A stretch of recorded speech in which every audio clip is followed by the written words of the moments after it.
दूसरा पतरस बाब नंबर 3। खुदावंद की आमद का वादा। अजीजो, ये अब दूसरा खत है जो मैंने आपको लिख दिया है।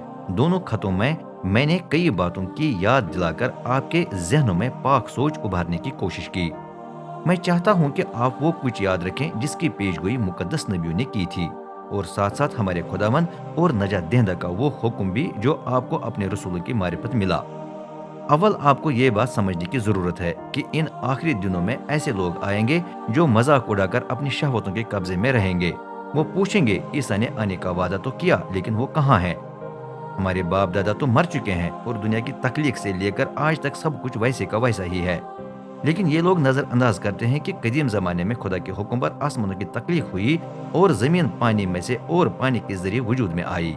इसी पानी के जरिए कदीम जमाने की दुनिया पर सैलाब आया और सब कुछ तबाह हुआ।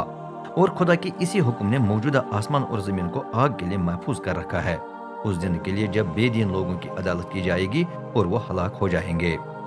लेकिन मेरे अजीजों, एक बात आपसे पूछेदा न रहे। खुदावंद के नजदीक एक दिन 1000 साल के बराबर है और 1000 साल एक दिन के बराबर।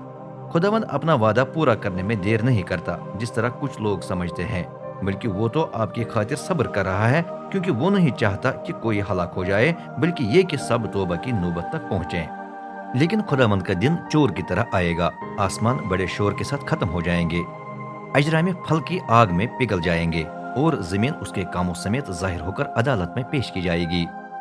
अब सोचें, अगर सब कुछ इस तरह खत्म हो जाएगा तो फिर आप किस किस्म के लोग होने चाहिए? आपको मुकद्दस और खुदा तरस जिंदगी गुजारते हैं, खुदा के दिन की राह देखनी चाहिए। हाँ, आपको ये कोशिश करनी चाहिए कि वो दिन जल्दी आए जब आसमान जल जाएंगे और अजरा में फल की आग में पिघल जाएंगे। लेकिन हम उन नए आसमानों और नई जमीन के इंतजार में हैं जिनका वादा खुदा ने किया है, और वहाँ रास्ते सुकूनत करेगी। चुनाचे अजीजों, चूंकि आप इस इंतजार में हैं, इसलिए पूरी लगन के साथ कोशा रहें कि आप खुदा के नजदीक बेदाग और बेइल्जाम ठहरें और आपकी उसके साथ सलाह हो। याद रखें कि हमारे खुदावंद का सब्र लोगों को नजात पाने का मौका देता है। हमारे अजीज भाई पौलुस ने भी उस हिकमत के मुताबिक जो खुदा ने उसे अता की है, आपको यही कुछ लिखा है।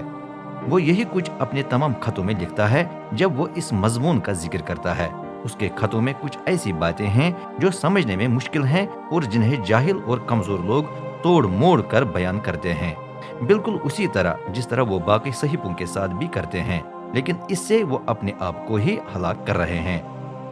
मेरे अजीजों, मैं आपको वक्त से पहले इन बातों से आगाह कर रहा हूँ, इसलिए खबरदार रहें ताकि बेउसूल लोगों की गलत सोच आपको बहका कर आपको महफूज मुकाम से हटा न दे। इसके बजाय हमारे खुदावंद और नजात दहिंदा ईसा मसीह के फजल और इल्म में तरक्की करते रहें। उसे अब और अब तक जलाल हासिल होता रहे। आमीन।